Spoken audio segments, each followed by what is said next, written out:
Galera, beleza?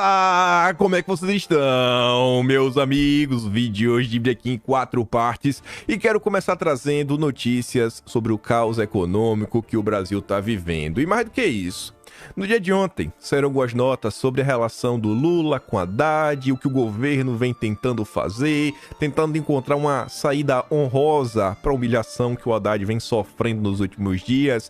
E o nosso post também falou sobre a reforma tributária. Temos que falar sobre isso, obviamente, só notícias muito preocupantes. Quero comentar sobre algumas coisinhas que rolaram nas últimas horas e a turma desenterrou um vídeo do Haddad, da época da eleição, que expõe toda a hipocrisia do petismo. Aquele vídeo maroto, onde Haddad, diferente do que ele vem fazendo atualmente, de aumentar impostos, ele falava na redução, né? Ele tinha incorporado, né, o espírito de Bolsonaro, mas agora tudo mudou, porque sabe como é político de esquerda. Promessa de campanha é uma coisa, governar e colocar em prática é outros 500, mas enfim.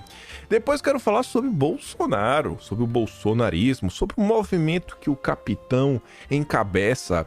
Rolaram alguns eventos aí nas redes sociais nas últimas horas, algumas postagens, algumas coisas que eu acho que elas se conectam de uma forma muito intrigante. Também quero trazer algumas notícias de alguns temas que eu acho que tem tudo a ver com Bolsonaro e que ele defende, para a gente fazer uma certa análise de alguns assuntos. Também saíram notícias sobre eleições de 24 interessantes, sobre o Rio de Janeiro, podem até já começar a celebrar. Teremos um candidato verdadeiramente de direita, Ramagem, vem aí correndo, né, por fora, ganhando vários apoios. Quero falar sobre isso, outros assuntos. Hoje, com certeza, vamos falar sobre algumas notícias internacionais. Venezuela, Argentina, lá no Oriente, o que os petistas andam aprontando. E eu não acho que vai dar tempo, mas tá ali ainda o lado B da CPI das Americanas. Mas vamos começar.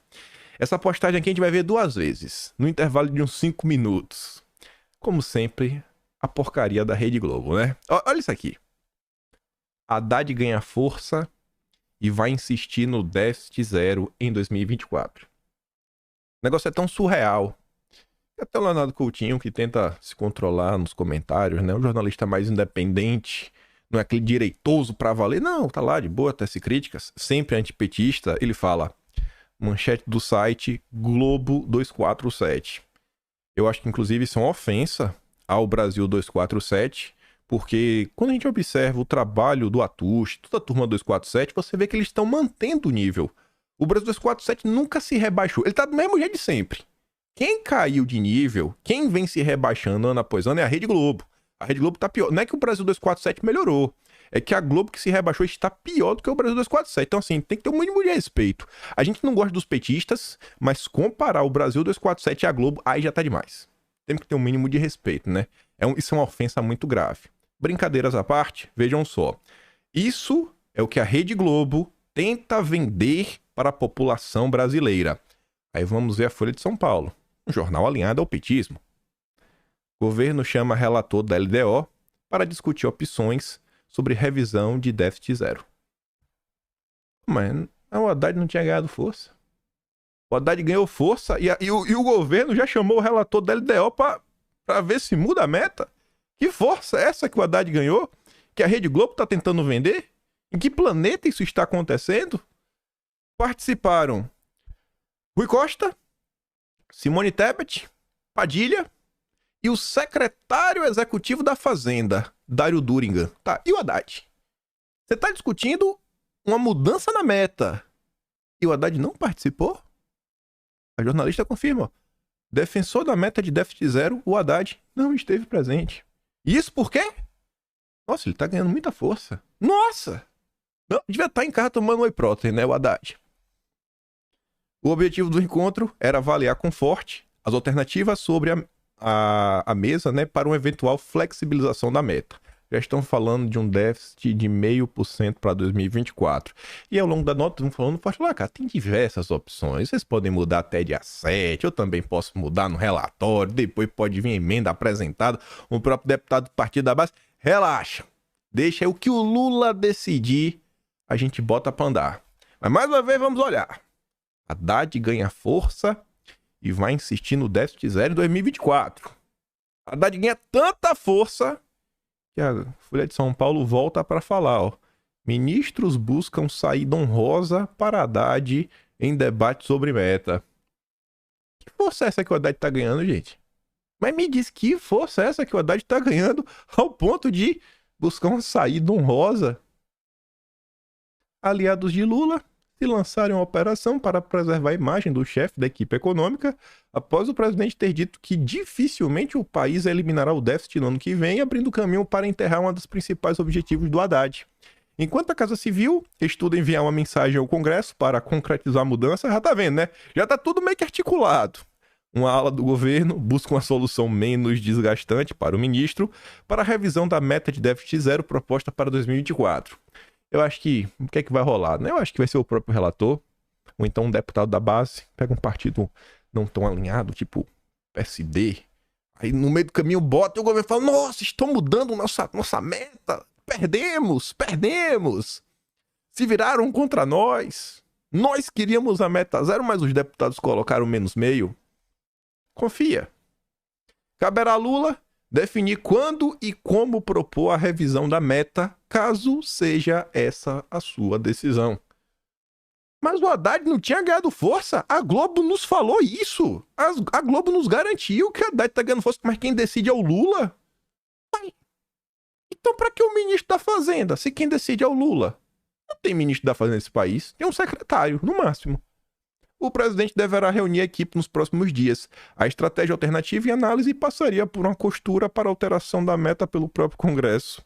Na tentativa de afastar a ideia de isolamento de Haddad, aliados do presidente Lula passaram a defender publicamente a meta do déficit zero fixada para 2024. Aí todo mundo defende, aí o Congresso aponta outra, aí o Congresso vence e fala: oh, perdemos. Mas perdemos unidos. Estávamos aqui, viu? Todo mundo estava defendendo Haddad. Todo o governo queria a meta. Foi o Congresso que mudou. Não culpem a gente.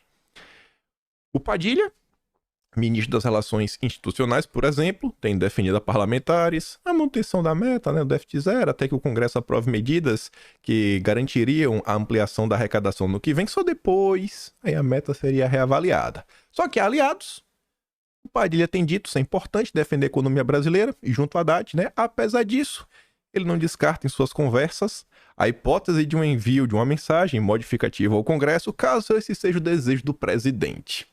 Não defenda a meta zero. Até o Lula falar que é para defender menos meio. Resumindo, ninguém manda em nada. É um bando de garotos de recados. E o Brasil segue marchando pro buraco e eles não estão nem aí. Nem aí. Aí você já deve ter aprendido neste momento, né? O governo Lula vem sendo uma escola de economia. Todo mundo começando a dizer: tá aí, o que é que o déficit impacta nas nossas vidas? E aí, de forma bem clara, né? Aumenta a dívida externa. Se aumenta a dívida, aumenta a quantidade de juros que a gente paga. E isso, pô, diminui a credibilidade do Brasil, o que força que a taxa de juros no Brasil suba para as cucuias. Isso todo mundo já aprendeu, creio eu, né? Aí veja, governo Lula em duas notícias da Rede Globo. Brasil volta a ser o país com o maior juros reais do planeta, apesar de redução da Selic. Parabéns, Lula. O maior do mundo. Parabéns, Lula. O maior do mundo. Aí a próxima é a melhor. Lula finge ser o pai dos pobres, enquanto governa para as elites. Executivos largam bancos para administrar o dinheiro dos brasileiros ricos. Após forte aumento na taxa de juros, executivos migram para a gestão de patrimônio.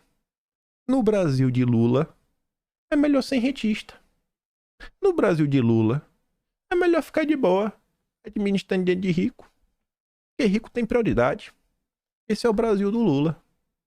Lembra da esquerda que fingia combater a burguesia? Aqui, ó. Ambas as notícias da Globo. Petista, se você estiver vendo esse recorte, chore. É só isso que você pode fazer, né? Ligue para Miriam Leitão, peça ajuda. Parece aí que, né, faltou comunicação entre Lula e a Rede Globo. Mas nada que um comercial porreta da Petrobras no intervalo do Jornal Nacional não resolva. Mas vamos lá. Brasil é o terceiro mais endividado do mundo, ao lado da Ucrânia, diz o FMI. Gente, como é que pode um país das dimensões do Brasil, com um capital humano gigantesco, mais de 200 milhões de brasileiros, com riquezas naturais, para dar, vender e emprestar, está sendo roubado há séculos e ainda tem muito. Como é que o Brasil pode estar endividado desse jeito? Aí eu comentei no vídeo ontem e repito, não me canso. Desde a redemocratização, primeira vez que a dívida brasileira reduziu no governo Bolsonaro. Mas aquilo... Não tô nem aí, irmão. Chora. O governo Lula, lá em 2003, pegou o boom das commodities. Ele podia ter acabado com a dívida se ele quisesse. Não acabou. Quer saber? E o governo Bolsonaro fez isso com a pandemia e com o conflito na Europa. E a gente viu aí o preço das commodities ligadas à energia igual um foguete. E aí? É a realidade dos fatos. É a realidade. Você pode fazer o seu malabarismo mental. É a realidade dos fatos. O Brasil, sob Lula, está marchando para um cenário que eu acho que a FMI está errando para menos. Talvez a gente bata aí 100% do PIB em dívida, eu acho que antes de 2028. Do ritmo que as coisas estão andando com Lula. Aí você vê, ó. A gente comentou, vocês devem ter visto também, muita gente está comentando sobre isso. A Starbucks pediu recuperação judicial. Tradução. Falimos. Não vale mais a pena fazer negócios no Brasil. E as pessoas estão comentando muito sobre isso nas redes sociais. Esse rapaz aqui, esse Ítalo Petraglia, ele postou essa imagem que aparenta ser uma notícia do G1, né? Esse formato assim, as letrinhas destacadas de vermelho, tem a cara do G1.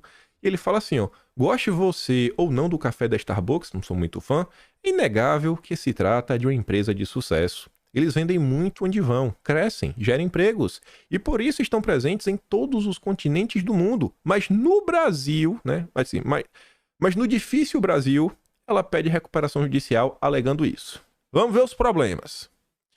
A companhia listou alguns pontos para justificativa para o processo. São eles. Primeiro, o baixo grau de confiança.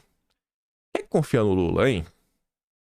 Só os tubarões da Faria Lima, né? Porque estão mandando. Só. A alta instabilidade no país. Não precisa nem explicar. A volatilidade da taxa de juros. Que, diante da política fiscal do Lula, a tendência é de alta. Constantes variações cambiais que, segundo a empresa, desequilibram o mercado e atingem fortemente o empreendedor brasileiro. Direto esse ano tivemos notícias, né? Após falas de Lula, o dólar sobe, desce, etc, tudo mais. A companhia apontou ainda a crise econômica e a pandemia como fatores que derrubaram seus lucros, né? Uma coisa também é certa, né? Bolsonaro era o contra o fique em casa, a economia a gente vê depois. Mas vamos lá.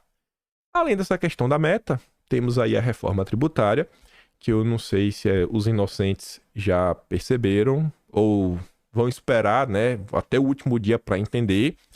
É mais um instrumento de arrecadação, tradução, de cobrança de impostos. O governo não está fazendo essa reforma tributária para... Gente, tem nada a ver, mas nada, não tem nada a ver com reduzir, etc. Pode até haver uma espécie de desburocratização, ficar um pouco mais fácil. O brasileiro vai pagar mais imposto. Mas hoje não se sabe quanto paga. Tá bom, vai lá, confia no PT. Finge que nada vai acontecer porque o Senado vai colocar uma trava. Confia no Haddad. Aí, tá tendo conversas, encontros lá em Brasília. Você vê que o Haddad tá meio baqueado, né? Nem de terno tava, mas também é Globo News, né? Se sente em casa. Tava lá de camisa de malha, camisa verde musgo, né? Meio que ficou assim de buff engarrafada. E aí ele tá falando lá com a turma da Rede Globo. Vamos ouvir o nosso ministro, nosso poste, não, nosso secretário. Quem manda mesmo é o Lula. Vamos perguntar, é perfeita?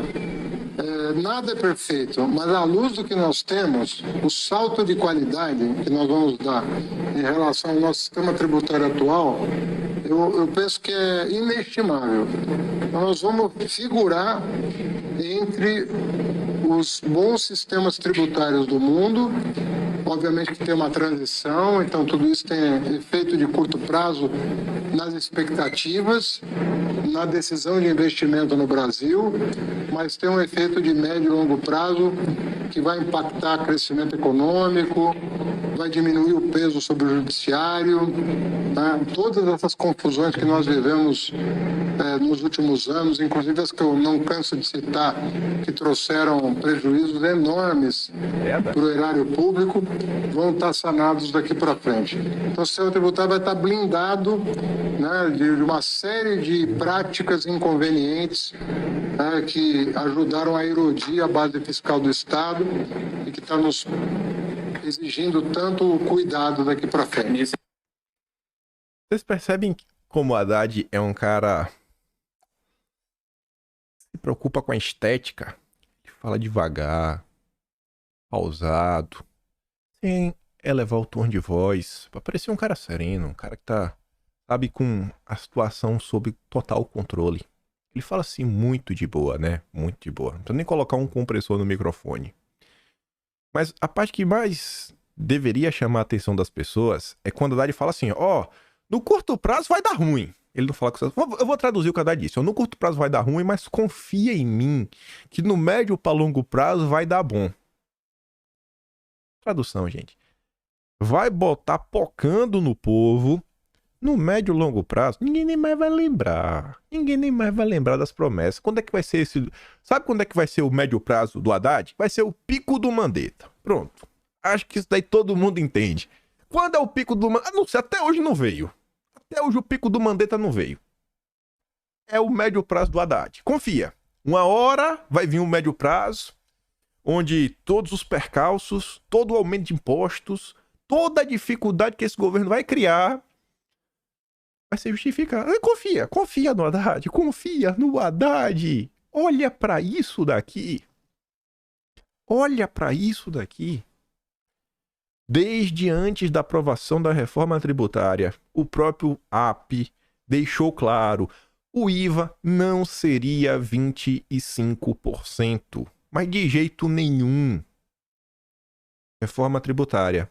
Haddad admite que novas exceções elevam a alíquota padrão do IVA para até 27,5%. Se o Haddad está colocando 27,5%, vocês acham que vai ser 27,5%? Eu acho que vai ser no mínimo 30%. Você acha que o Haddad ele ia fazer questão de cravar um número? Você acha? Você acha que o Haddad ia fazer questão de cravar um número? Isso aqui é o Haddad apenas falando, ó, não vai ser 25%, vai ser um pouco mais de 25%, vai ser um pouquinho mais.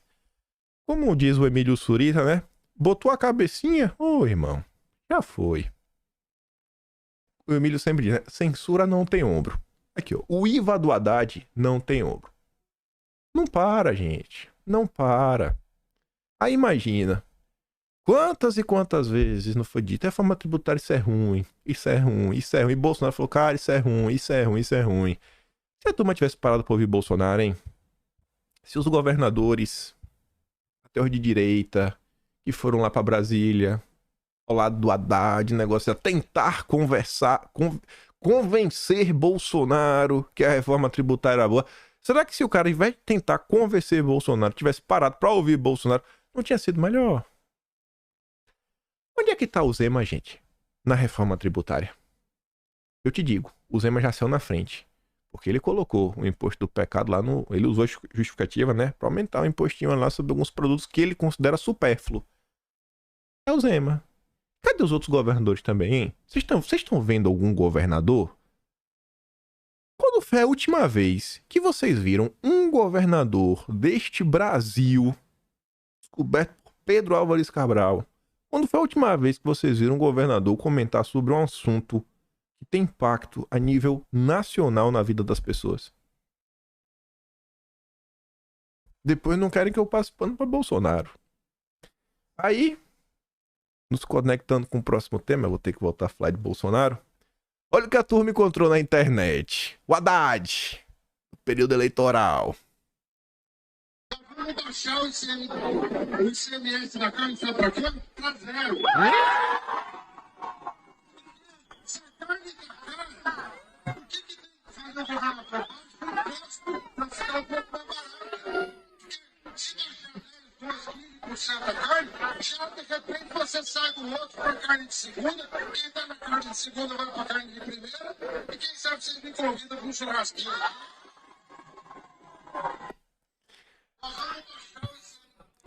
Para vencer eleição, O Haddad prometia zerar imposto. Eu vou zerar o imposto da carne. O ICMS. Chegou no governo, tome, receba, receba. Chegou no governo, os petistas, eles estão tentando tomar medidas, né, no âmbito da agenda verde, para no fim do dia, se eles puderem, vamos proibir a população de comer carne. Comer uma carne no laboratório que não emite carbono. Tá vendo a hipocrisia? Esse vídeo, para você zoar o seu amigo petista, o seu amigo isentão, como sempre, vai estar disponível no canal do Telegram, onde eu mando os vídeos. Link tá aqui na descrição. Você não precisa nem ter Telegram, não precisa ter nada. Você clica no link no celular, você baixa, você não precisa nem se inscrever no canal. Mas pega esse vídeo, alopra, mostra aqui, ó. E aí?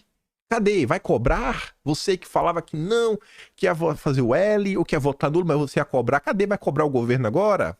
Vai cobrar as... Ninguém tá cobrando. Ninguém tá nem aí pra nada. Ninguém tá nem aí pra nada. Essa é a verdade. Mas vamos lá. Começando a falar de Bolsonaro, mas pegando aqui um gancho na questão de impostos, vejam só. Tava passando no Twitter, só não botei aí o tweet porque a imagem ficava meio cortada.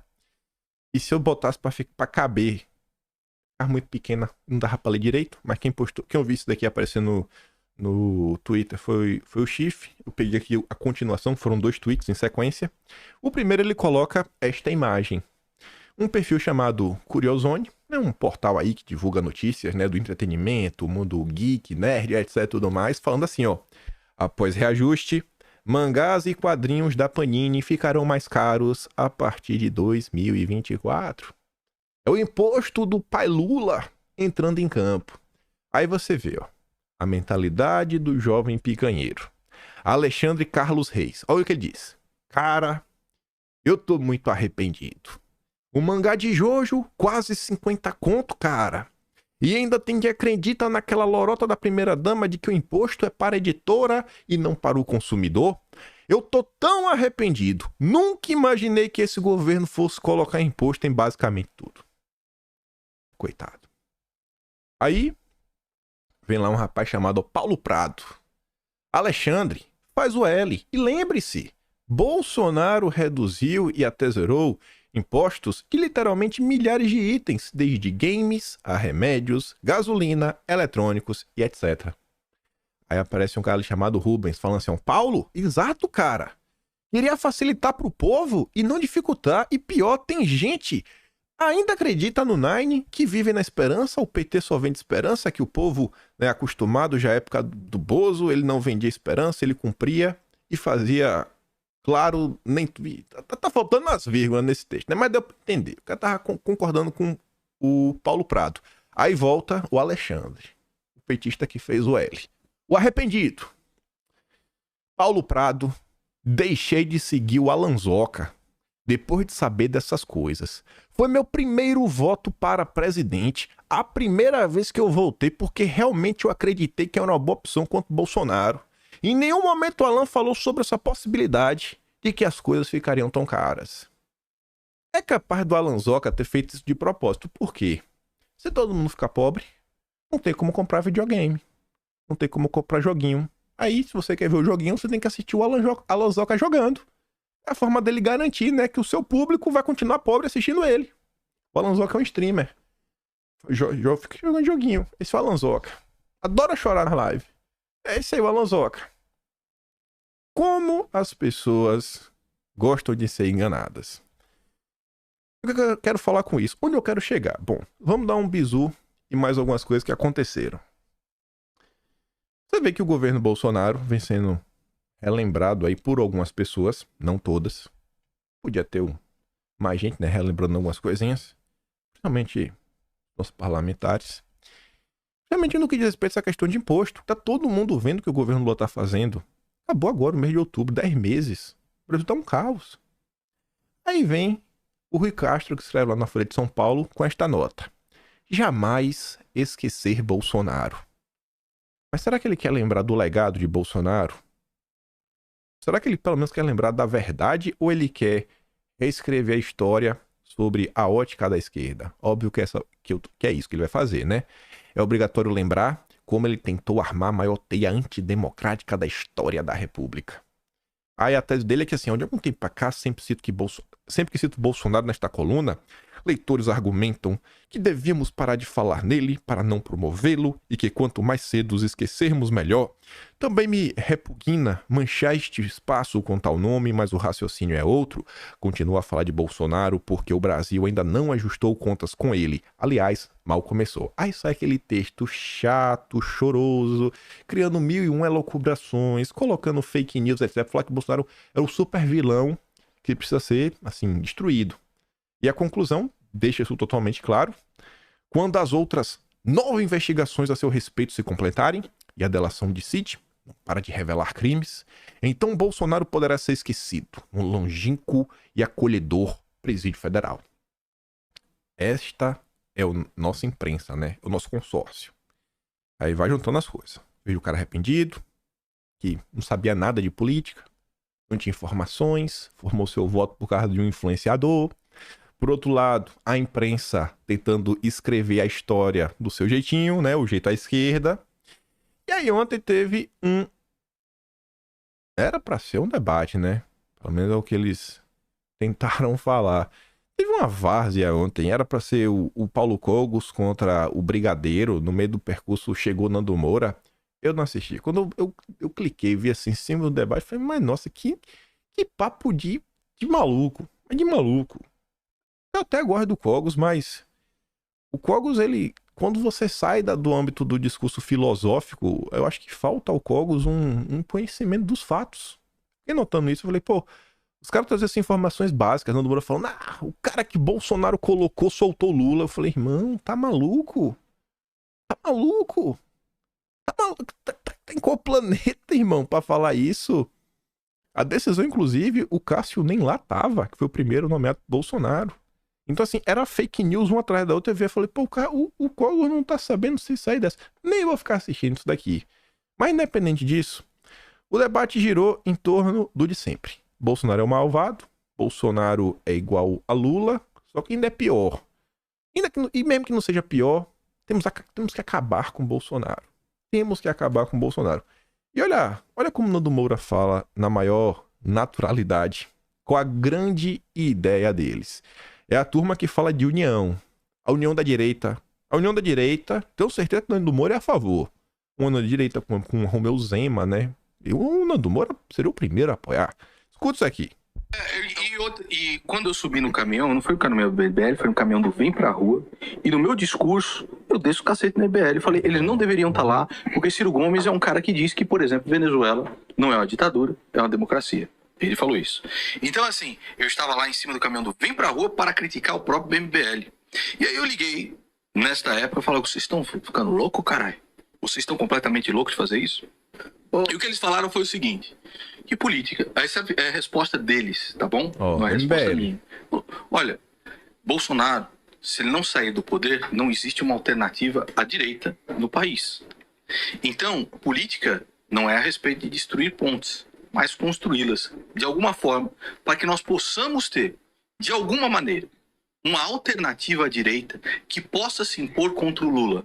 Porque Bolsonaro, e eu vim aqui no seu podcast, Vilela, falar isso, Bolsonaro é a certeza absoluta de que mesmo que ele estoure o teto de gastos, mesmo que ele gaste com auxílio emergencial, ele não vai ganhar do papai Lula, porque ele é a pior coisa, talvez, que esse país já...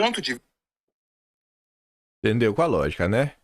Temos que tirar Bolsonaro, porque sem Bolsonaro não tem chance. Gente, não é chance de uma nova direita nem nada. O que não tem chance é de descarado ganhar espaço. De descarado. É aquela galera do papinho de sempre. É aquela galera do papinho fácil do...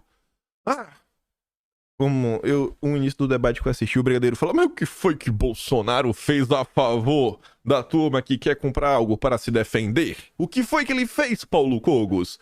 O Cogos diz, não, Bolsonaro fez aquilo. Bolsonaro foi só uma porcaria de um MP, ele fez mais o quê? Os CACs, inclusive, estavam reclamando sobre isso. Vem cá, gente. O presidente da República, ele pode criar uma lei? Eu acho que não. Ele pode propor. Ele pode propor lei.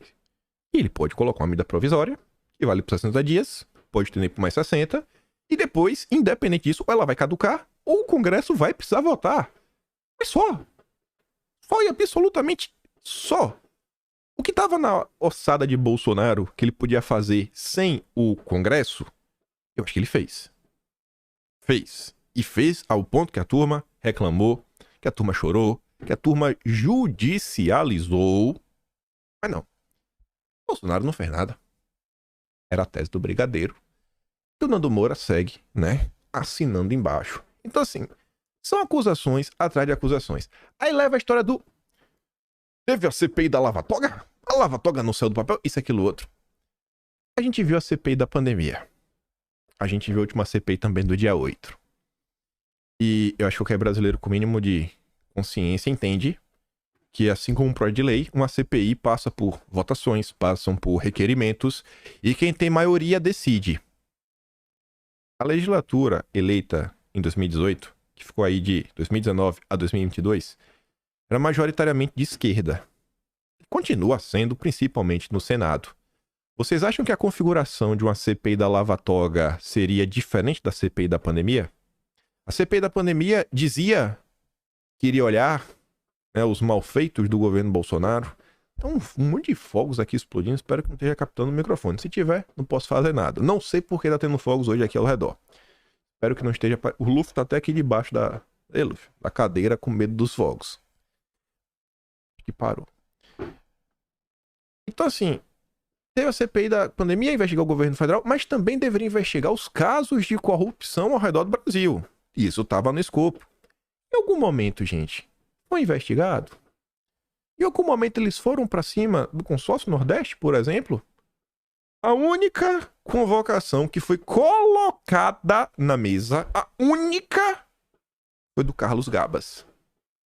Depois de todo um esforço, das tias do Zap, não tem, assim, não foi influenciador, não foi nada, foi por causa das tias do Zap que mandaram e-mail para a secretaria, pro e-mail oficial da Secretaria da Pandemia, né? Onde eles recebem os documentos oficiais das promotorias, etc. E aí, porque lotou, imagina, você tá procurando os documentos oficiais que estão te mandando, tem 10 mil e-mails, não são spam. O que é que você faz? Ou você vai colocar, pelo menos em votação, ou a turma vai continuar mandando e-mail. Isso virou notícia na época. Colocou em votação. Renan Calheiros falou que jamais votaria algo na CPI no que diz respeito que pudesse ter algum tipo de, sei lá, proximidade ou impacto aí na questão que o filho dele tivesse envolvido. Na votação, reassista o vídeo. O Omar Aziz, ele não queria, né? Ele falou, se eu tiver que decidir, eu vou votar para ter o Gabas. Ele paga de louco, né? Se eu tiver que decidir, eu vou falar pro Gabazinho. Aí chega, Renan, e aí, Renan? Hã? Renan votou não. Jogou nos peitos do Renan, que o Renan falou que não ia votar e votou. Então, assim, é uma turma que coloca soluções irreais, mas, pro nosso pequeno padawan, né, leitor de mangá, que lê Jojo, e acredita no Alanzoca, os bestas compram.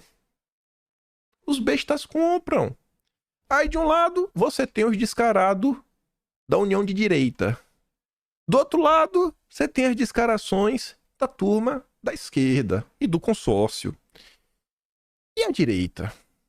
Então, para poder realmente trazer assim, os argumentos factuais, não um debate filosófico e ideológico. Aí eu vejo essa nota.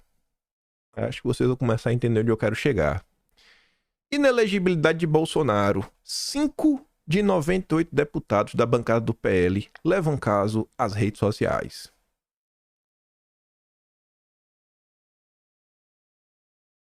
Cara, eu não espero que ninguém fique passando pano pra Bolsonaro igual um maluco todo santo dia. Mas tem algumas coisas que eu não consigo entender, bicho. Assim, cara, o que é que custa? O que é que custa? Na hora que o cara vai na tua cidade, os deputados tudo que aí, né? Se Bolsonaro for, sei lá, uma cidade lá do estado do cara, o cara deixa ele trabalhar, tiver o aniversário da filha, ele fala, minha filha, não vou pro teu aniversário, que o Bolsonaro vem aí, quero colher os louros, né? Apareceu do lado, pra falar, eita, quem é aquele cara com Bolsonaro? Ah, é deputado da região, é? Vou votar nele? Vou votar no vereador desse cara, no prefeito desse cara? Aí todo mundo quer. Mas na hora de você defender o legado, cadê?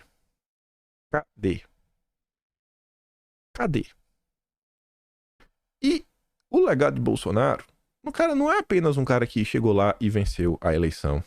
Hoje aconteceu um monte de confusão no meu dia, não tive tempo. Mas quero desenrolar com vocês depois, quem sabe semana que vem, uma tese. Que o Brasil segue sendo governado pelas mesmas famílias há muitos e muitos anos. E eu queria mostrar no final, fazer um doce aí, quem sabe, pra mostrar o seguinte, ó. No final do dia, quando falavam que Bolsonaro era um outsider, o cara realmente era um outsider. Não tinha ninguém de peso apoiando nenhuma grande família que tá aí dentro do establishment há muitos e muitos, muitos anos.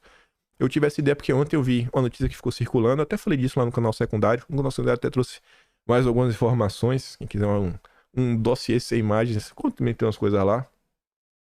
Sabia que o avô do FHC, certa vez sugeriu, ó, bang, o Dom Pedro? Graças a Deus que foi pra frente, né? Mas imagina, em qual posição estava o avô do Fernando Henrique Cardoso, pra ele poder sugerir isso, inclusive virar notícia e ser comentado até os dias atuais. Então assim, o FHC ele não vem de uma família de plebeus. Não, o cara já tava aí, o cara é do establishment, de uma família que manda e desmanda no Brasil. Eu descobri esses dias sobre uma sociedade secreta, gente, que existiu no Brasil, que todos os presidentes da República Velha, com exceção do Epitácio Pessoa, foram membros dessa sociedade secreta. E que 3 das 5 pessoas que fizeram a Constituição da República Velha eram da sociedade secreta. E que a sociedade tem origem na Escola de Direito Largo de São Francisco. E eu falei, nossa, será que é por isso que o judiciário brasileiro tem tanto poder? Porque desde sua essência as coisas vieram dali, tinha que ter um certo aval. Aí eu falei, nossa, peraí, então um desses caras que já foi membro disso daí foi o Júlio Mesquita. Nossa, deixa eu ver aqui, acho que até anotei o nome aqui. Deixa eu ver, acho que eu anotei que o nome do celular, pra depois dar um já. Júlio Mesquita, isso mesmo. Júlio Mesquita foi um membro. Quem é Júlio Mesquita? Fundador do Estadão. Aí você vê o Estadão tá aí até hoje. Meu Deus do céu, o que tá acontecendo? Não vou empolgar, não. Deixa a gente fazer um vídeo sobre isso. Então, assim, a gente tem uma oportunidade no Brasil. A gente conseguiu tirar do papel um movimento sem dinheiro, sem nada, com ideias que reverberam no coração das pessoas, que as pessoas conseguem entender, conseguem compreender a importância. Ideias que prezam pela soberania nacional, pelo desenvolvimento do Brasil, pela melhoria no cenário econômico, né? Reduzir as burocratizações, colocar o Estado para realmente garantir que não vai ter formação de oligopólios, não vai ter formação de monopólios, etc, tudo mais. E a turma joga no lixo. A turma da de direita faz questão de destruir, a turma de esquerda também, e a nossa galera tá nem aí pra nada. Então, assim, eu acho que vale uma reflexão, né? Pra onde a direita quer ir? Uma direita que sequer lembra do seu próprio passado. Se falam tanto, né? Um povo que não conhece sua história tá fadado ao fracasso.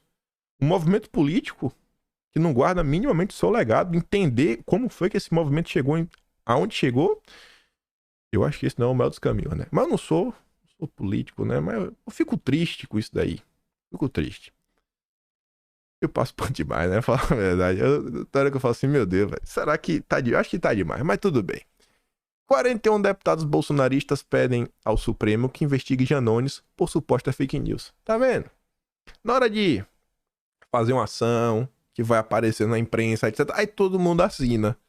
Na hora de ir lá, velho, falar, pô, olha o que aconteceu com o Bolsonaro, isso aqui, aquilo outro, entenda como foi o caso, entenda como foi 7 de setembro, entenda o que aconteceu no dia, olha o que Bolsonaro tá, olha o que o Bolsonaro disse, olha o que... Sabe?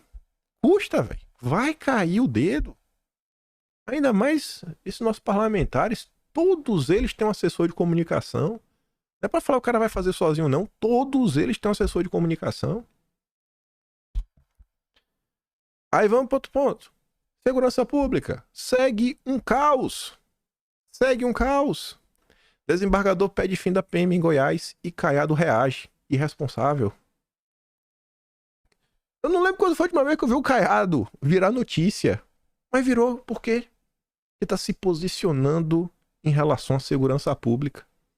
Segurança pública é um tema que está afligindo todo o Brasil. Se a turma da direita deixar pessoas como o Caiado se tornar o bastião dessa pauta, aí vai ter que tomar um chá de boldo, vai, pra ver se desintoxa por dentro, pra ver se o neurônio volta a se conectar. O Caiado reagiu duramente às declarações do desembargador Adriano Roberto Linhares Camargo, do Tribunal do Estado de Goiás. O político chamou o magistrado de irresponsável o desembargador, né, criticou a Polícia Militar de Goiás, sugeriu sua extinção. Caiado não gostou e disse ter tomado medidas para que Linhares seja investigado. O governador pediu mais respeito. Ele informou ter solicitado o envio de denúncia contra o desembargador, Conselho de Ética do Judiciário, o que pode levar à perda do cargo. Duvido que perca o cargo. Mas enfim, Caiado tá lá no País dos Comunas, ó, em missão internacional. De lá teve acesso ao vídeo da sessão onde o desembargador disse, abre aspas, para mim tem que acabar com a PM de Goiás, né? E instituir uma forma diferente na área de investigação e da repressão a crimes. Vai vendo. Estou tentando me levantar, diz dona de loja saqueada pela segunda vez pela turma da Cracolândia. Olha outro problema. Segurança pública, todo dia, você abre o noticiário. Não faltam notícias. Não faltam notícias. É um ponto aí. A turma da direita, eu acho que se a turma começar realmente a falar, bater no ponto aqui, ó, ir atrás, a coisa cresce. Você vê pelo Brasil. O Brasil é o país que tem policial influencer. Veja aí o próprio da Cunha que foi eleito. Filmava as operações. Isso aqui. O brasileiro quer saber o que tá... Porque acaba afligindo todo mundo, né? Isso aqui é absurdo. A mulher, ela já tinha sido roubada em 2019. Prejuízo de 50 mil. Que acabado de pagar, agora perdeu as esperanças, né? Tomou mais de 80 mil agora.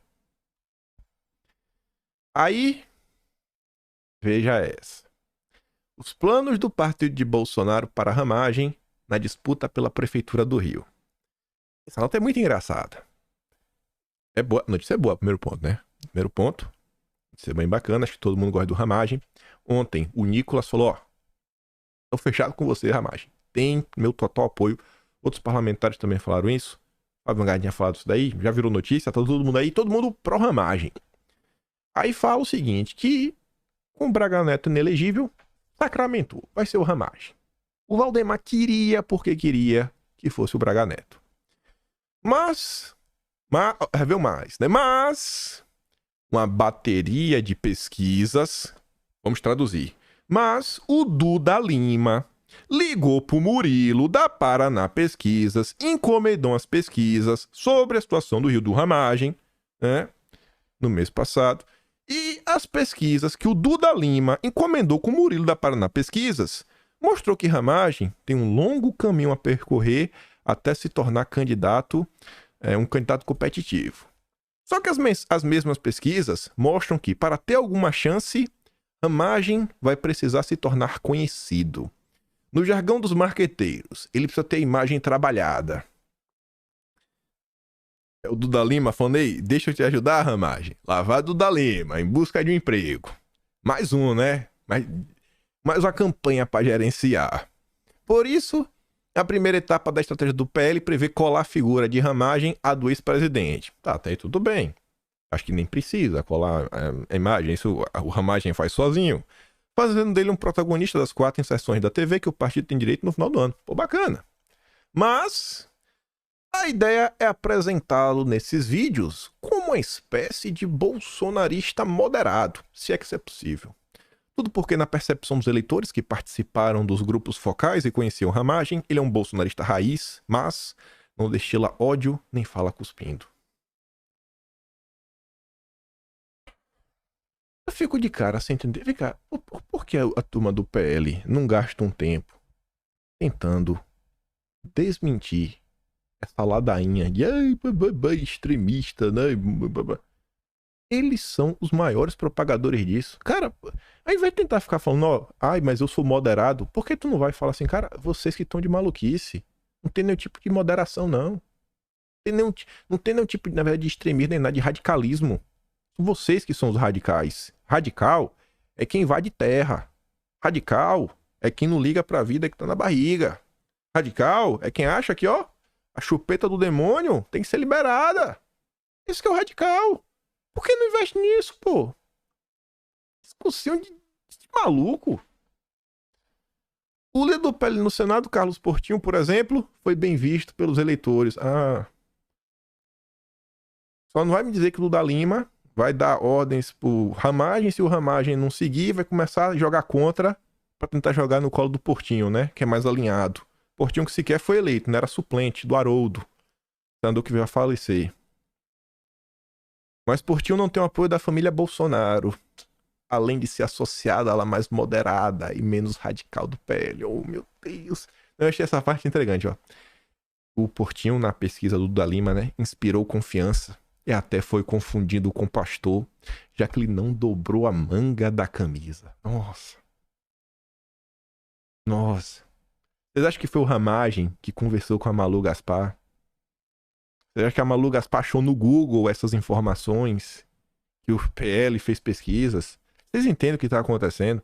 A gente tem uma direita que vem sendo sabotada por todos os lados. A turma só pensa em si, só pensa em ser o único projeto de poder pessoal. Mas qual é o programa? Qual é o projeto? Onde o PL quer chegar, eles não dizem. É para romper? Não, porque também não é. Vai romper para quê? Para ir para onde? O cenário no Brasil é esse. Eu acho que a grande luta é tentar que entre na cabeça do Valdemar minimamente que é necessário existir no Brasil algum partido mais à direita. O quão difícil é assimilar esse tipo de ideia. Você vê, ó. Você vê. A turma é moderado. Os radicais são a turma da esquerda. Você vê, ó. É um efeito internacional. A BBC soltou uma longa nota. Só vou mostrar o resumo que eles colocaram no Twitter, mas deixaram o link para a nota completa, falando assim, ó. Políticas baseadas em pautas identitárias empurram eleitores a apoiar candidatos como Trump. A turma da esquerda, o que a esquerda vem defendendo, está levando a apoiar a direita. A agenda woke está empurrando as pessoas para a direita. Em nome de ideias e valores centralmente preocupados com o papel que categorias de identidade como raça, gênero e orientação sexual desempenham no mundo, uma parcela considerável da esquerda passou a desprezar ou relegar a segundo plano valores universais e regras neutras como liberdade de expressão e igualdade de oportunidades. Por que o Duda Lima, ao invés de ficar eu sou moderado, não começa a apontar isso daqui? Não começa a desenvolver um projeto? As pessoas olham e falam, cara, esse partido é porreta? Esse partido parece que tem a solução do Brasil, porque o que eles estão falando faz sentido. E não falar de platitudes. A isso, Monk chama de síntese identitária, mas no Brasil é o que tem sido batizado à esquerda de pauta identitária e à direita de ideologia de gênero, entre outros termos. Segundo seu raciocínio, ao dominar as discussões de políticas públicas ou tomar instituições como universidade e a imprensa, a síntese identitária acaba por alienar uma boa parte da população que se sente excluída ou confrontada pelos termos do debate. E aí ganha força eleitoral o outro lado da história. Aqui ele chama de extrema-direita populista, citando figuras como Trump e Bolsonaro. O mundo passa por um processo que os políticos tipo Bolsonaro estão ganhando notoriedade, estão ganhando espaço em todos os países. Estados Unidos. A Hungria já tem o Orbán há muito tempo. Você pega a Holanda. Vamos pegar a Holanda. Um ótimo exemplo. As coisas lá estavam assim, né? Aquele país prudente, sofisticado, terceira via. Até o momento que eles resolveram ir para cima do agro. Foi resolver ir para cima do agro. Lá vem o partido dos cristãos pecuários. Cristões, né? Os cristãos ligados à agricultura. Um dos deputados, inclusive, desse partido eleito é o Thierry Baudet. A gente entrevistou ele no Quinto Elemento. Deu um bisu no que ele tem a falar. Veja o que ele defende. Veja se ele é o radicalzão ou se os radicais não são a esquerda.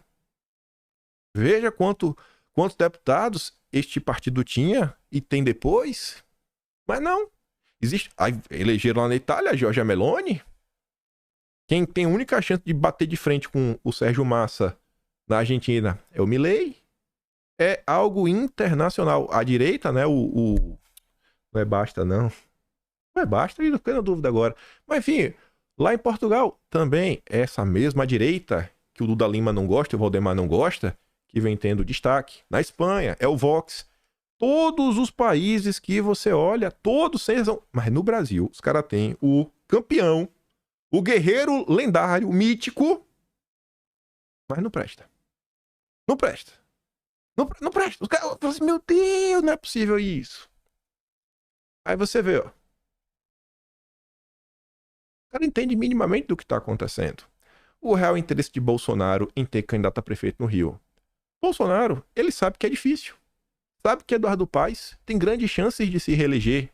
Mas, ainda assim, Bolsonaro avalia que a candidatura do PL ajudará o partido a eleger uma bancada robusta de vereadores. Sem vereadores, nenhum prefeito governa. É importante fazer algum tipo de resistência.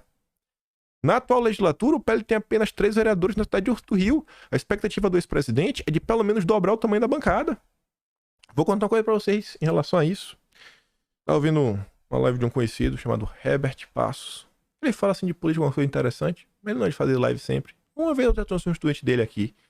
E aí eu acho interessante porque ele bem que tá nesse meio da política desde que nasceu. O pai dele era mais à esquerda no passado, era sindicalista, então ele tem assim uma certa vivência na hora de colocar umas coisas práticas, e ele viveu mesmo, assim, de trabalhar em eleição. Ele tava apontando a coisa falando o seguinte, ó. Cara, eu moro em Santos, ele falando na live dele. Aqui em Santos, ele coloca lá um deputado de direita que foi eleito em 2018, ele traz os números de 2018 e fala, cara, em 2018, essa galera teve aqui na cidade de Santos, ele fala um número mais específico, 30 mil votos. 30 mil votos. Sabe qual o quociente eleitoral aqui em Santos? 10 mil votos. Sabe o que isso significa? Que às vezes, com 2 mil votos, o cara se elege. Se o partido tiver 10 mil. Mas vai 10 mil, juntando um pouquinho aqui, um pouquinho acolá, e o cara que tem 2 mil, 10 mil entra. Com 2 mil votos entra o quociente 10 mil votos. Mas ainda assim, o cara com 30 mil tinha que ter 3 vereadores. Aí ele fala, me pergunta se o cara veio aqui depois de 2018. Nunca pisou aqui em Santos. O cara tem 3 vereadores aqui na cidade e ele nunca veio fazê-los. Ele nunca veio aqui e falou, ó, galera, que me votou em mim, os 30 mil votos. Esse. Vamos nessa. Porque esses vereadores que fossem eleitos, eles iam ficar trabalhando em prol do povo, em prol da cidade de Santos, em prol de tentar colocar políticas públicas mais à direita e quando chegasse em 2022... ia trabalhar pela reeleição do cara que elegeu ele. Então, às vezes falta isso. E tá lá Bolsonaro preocupado com isso. Tá lá Bolsonaro preocupado em construir uma base. Tá lá Bolsonaro. Tem que resolver tudo. Tem 5 mil cidades no Brasil, o Bolsonaro vai ter que resolver tudo. Vai ser assim mais uma vez. Toda vez isso. E se Bolsonaro não faz, aí crucifixam. Ai, que Bolsonaro isso. Ai, que Bolsonaro aquilo outro. Partidos são fracos na arena eleitoral, mas fortes na arena legislativa. E é isso que eu queria falar diversos dias, mas hoje a gente vai comentar. Conexão eleitoral continua sendo individualizada, mas os partidos ao mesmo tempo continuam a ser coesos e fortes dentro do Congresso. Em 2017 foram implementadas algumas reformas, notadamente o fim das coligações nas eleições proporcionais e a cláusula de desempenho, cláusula de barreira, ambas, agradeço ao FHC, foi proposital, que tinham justamente como objetivos a diminuição da fragmentação, o fortalecimento dos partidos. É uma caciquização da política, né? Tornar caciques superpoderosos. Enfim, como pode ser observado, na figura 1, a primeira expectativa das reformas foi atingida, com a redução considerável do número de partidos de 16,4 efetivos em 2018 para 9,27 em 2023.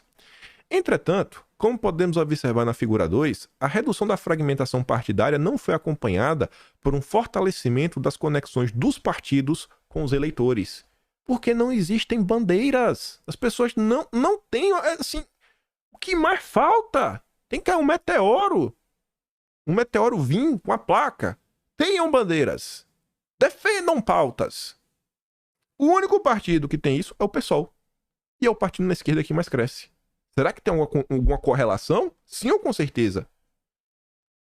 A porcentagem de eleitores que votou na legenda partidária, que já era extremamente baixa antes das reformas, diminuiu ainda mais nas eleições de 2022. Mas sabe qual foi o partido que teve um crescimento de voto de legenda? O PL. Porque votaram em Bolsonaro, porque ele tem bandeiras. Ou seja, a redução do número de partidos nem sempre os fortalece perante os eleitores, mas eles não ligam. Eles querem uma concentração de poder. Você está jogando sem concorrentes. Você não precisa nem acionar o CAD, a CVM, algum órgão aí, né, que regulamenta disputas empresariais. Nem precisa. Não tem concorrentes. O que mais precisa acontecer? A turma do PL acordar. A criação dos fundos eleitorais e partidários, bem como a impositividade das emendas dos parlamentares, também pode ter contribuído com a individualização das conexões dos parlamentares com os eleitores. A reforma de 2017, a impositividade das emendas e a criação dos fundos partidário e eleitoral, portanto, impactaram minimamente o comportamento partidário no legislativo e, consequentemente, a governabilidade, em que pese a redução do número de partidos não ter aumentado a identidade partidária junto aos eleitores como se pretendia, os partidos, em média, continuam a ser muito fortes e coesos dentro do Congresso, embora paradoxalmente fracos na sociedade. No Congresso é forte por quê? Porque no final do dia, quem eles elegem é quem eles querem. São pessoas que vão bater continência por cacique partidário. Imagine o potencial eleitoral de um partido que fala: ó, brasileiro, eu vou abraçar tuas pautas, mas de verdade eu vou abraçar. Vai voar. Eu espero de coração que Deus toque o coração do Valdemar. Pra você ver, ó.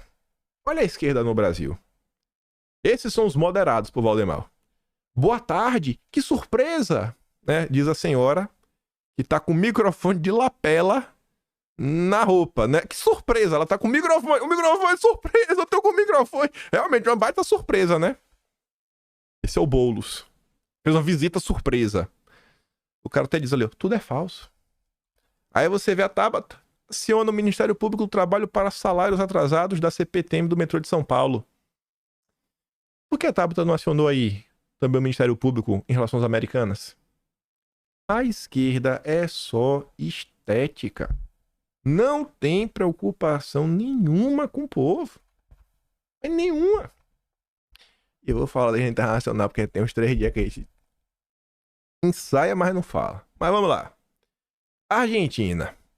Falta de gasolina causa filas quilométricas nos postos. A gente já comentou sobre isso recentemente, mas eu tinha mostrado pra vocês um vídeo, né? Se não me engano, na época, acho que ninguém postou o vídeo, foi o Leonardo Coutinho, mas não custa mostrar quando sai na imprensa, né? Nem a imprensa mais está escondendo. A Argentina sem gasolina. Motoristas enfrentam dificuldades para abastecer. Será que essa não é a turma do... São todos iguais, né? Anule seu voto. Voto Lulo. Né? Se inscreva aqui na academia do MBL. Né? Depois, aí vira Argentina, não sabe por que é, né? O Brasil parece que tá caminhando para essa direção. A Argentina vive crise da gasolina com longas filas e postos fechados. Também saiu na Folha, tá ali, ó. Tá parecendo a Venezuela. Compara o motorista de Uber Ramon Eduardo, 44 anos. Olha a vida desse cara. Migrou há cerca de 5 anos com a piora da crise em seu país, onde pondera que a situação é muito mais grave, com preços impraticáveis e gasolina adulterada. O cara saiu da Venezuela, foi pra Argentina e a Argentina virou Venezuela. Oh, meu Deus do céu. A vida não tá fácil pro venezuelano. Massa teve 70% dos votos em presídios. Vocês já viram esse filme? Que o candidato da esquerda tem maioria no presídio? Vocês já assistiram isso em algum lugar? O que passa na cabeça do ser humano, gente? O que passa na cabeça do ser humano que não acompanha a política? O principal tribunal da Venezuela suspende resultados das primárias presidenciais da oposição. O Supremo da Venezuela suspendeu os resultados, né, realizados há uma semana, apesar de um acordo eleitoral entre governo e oposição que permite que cada lado escolha seu candidato presidencial de acordo com regras internas. A decisão pode irritar os Estados Unidos. Vai, não, confia, vai irritar, né? Nossa. Vai. Falei pra vocês, a gente bateu, eu insisti nisso, escrevi até um texto na Gazeta. É pra boi dormir. Essa historinha é pra boi dormir. Não tem nenhuma preocupação com a democracia. Nenhuma. Zero. Estados Unidos só quer saber do petróleo. Aqui até o Coutinho, ó. Compartilhando a notícia da Bloomberg. Falando, Bloomberg Internacional, avisando o que aconteceu na Venezuela. E tá ali, ó. É isso que se ganha por negociar com o Estado criminalizado como se fosse um parceiro regular. Mas esse é apenas um detalhe. O lobby petrolífero em Washington superou a boa-fé da administração Biden, que retirou as sanções contra o regime do Maduro. Não tem boa-fé do Biden, não. É um dos pontos que eu discordo. O Coutinho, ele acha que, por exemplo, a agenda verde é teoria maluca. Não existe, e ele também rechaça por completo a teoria que Lula seria um vassalo do Biden. Acho que isso não existe, seria até propaganda russa. Mas tudo bem. Divergências de ideias. Aí veja, não tinha como não comentar sobre isso. Hélio Doyle, o presidente da EBC, escolhido a dedo pelo Lula. A aliança entre o Ista Netanyahu E o fascista Bolsonaro está protelando a retirada de brasileiros lá da região. Gente, o que é que tem a ver Bolsonaro com isso daí? Me diz. Me diz, gente. E olha como ele... Meu Deus do céu, velho. É inacreditável. A embaixada oficial, né? Tá vendo ali o perfil cinzinha ligado ao governo israelense no Brasil, ó. Uma mentira repetida muitas vezes não se torna verdade. Espero que não tenha sido assim quando você administrou a EBC. Daniel Zoschini, embaixador de Israel no Brasil. Esta é a turma do Lula. E não para por aí. Deputado petista participa em ato que pediu o fim do país lá em Goiânia. Aí, para não restar dúvida, né? Deputado do PT admite ter participado de manifestação que pediu o fim. Eu fiquei, rapaz, será que ele realmente... É para não restar dúvidas que ele participou. Assembleia Legislativa de Goiás. Deputado Mauro Rubem publica nota à imprensa sobre o conflito. Ele confirma que ele esteve lá e ainda fala assim, ó, que esse evento teve bandeiras queimadas. Sobre queimar bandeira, né? Eu sou buscador de diálogo, eu não faria, não queimaria nenhuma bandeira, por esse meu ponto de vista, pode ser aos ânimos, mas, que fique claro, jamais irei julgar quem o fizeram. Eu não queimaria, mas não vou julgar também quem fez. Esta é a turma do PT. ONU coloca Irã para presidir Fórum de Direitos Humanos, mas quer ser levado a sério. Aí vem o Pondé. Pondé fez o L. O Irã é membro da Comissão da ONU para a Igualdade de Gênero. Você acha que dá para levar a ONU a sério? É? Quando era a ONU criticando o Bolsonaro, vocês levavam a sério? Quando é a ONU tentando impor regras no Brasil, vocês levam a sério. Quando é a ONU falando que meu corpo, minhas regras têm que ser aprovado, vocês levam a sério. Quando é a ONU falando que tem que derrubar o marco temporal, vocês levam a sério. Quando é que vocês vão acordar, né, para o fato que esses organismos não estão nem aí pro povo? Em nenhum país. Nada. Nada. Procura as notícias de 2019. Primeira vez que Bolsonaro foi na ONU. Vê o choro da imprensa. Vê o choro dessa turma com o discurso de Bolsonaro, né? Pare internacional. Porque o cara foi lá peitar. Falou, estou ao lado do Brasil. Mas enfim. Tinha mais umas besteiras, mas vou deixar pra falar depois. Porque não quero que o vídeo fique muito longo de novo. As coisas que meio que se conectam, vou deixar pra outro dia. Tá aqui. Mas é isso. Vou mandar o vídeo do Haddad defendendo abaixar imposto no Telegram. Link na descrição. O do Nando Moura também, vou mandar lá. Tem algum que eu acho que foi só esse dois, né, que eu dei play. E reflitam sobre tudo isso. Deputados, vocês aí que assistem vez ou outra, os assessores de vocês que assistem, pensem nisso também, cara. Reflitam a importância. Quando o Lula tava lá, né, em maus lençóis, era todo santo dia a turma da esquerda, né? Lula vive, Lula livre, isso, aquilo, outro. O cara tá aí, cheio de capital político, andando pra cima e pra baixo. Aí tem uma derrota lá, na segunda derrota, ninguém comenta, ninguém tá nem aí, sei lá, não dá view, não dá like, não quer passar a imagem que você é um radical, né? Você é um moderado. Pô, bicho, vai cair o dedo? Lembra aí um pouquinho das coisas, né? E é isso. Voto em mim, né, Best? Me ajuda a derrotar Sandra Nemberg. Não sei se ela tá na Rede Globo, né? Mas um dia já foi. E é petista. Nem ela, nem outro petista que tá concorrendo. Só tem eu. São 3 opções. Eu contra 2 petistas. O link na descrição. Vou falar, o jornalista do ano não foi um petista. Vocês perderam. Os petistas perderam. Voto em mim. Primeiro link na descrição. Se gosta do meu trabalho, também pode assinar no meu canal. Tem um Tony Valeu, tem uma descrição, tem um Atlas Brasileiro. Dia 15 agora, 7 de setembro. De setembro já vai estar a história do Instituto Hudson.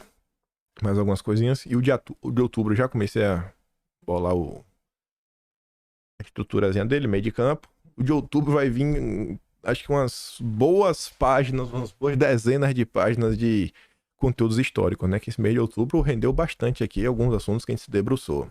E é isso. Fico por aqui. Aquele grande beijo. Legal abraço. Volta amanhã, compartilha o vídeo. Tamo juntos. Falou, meus amigos. Fui!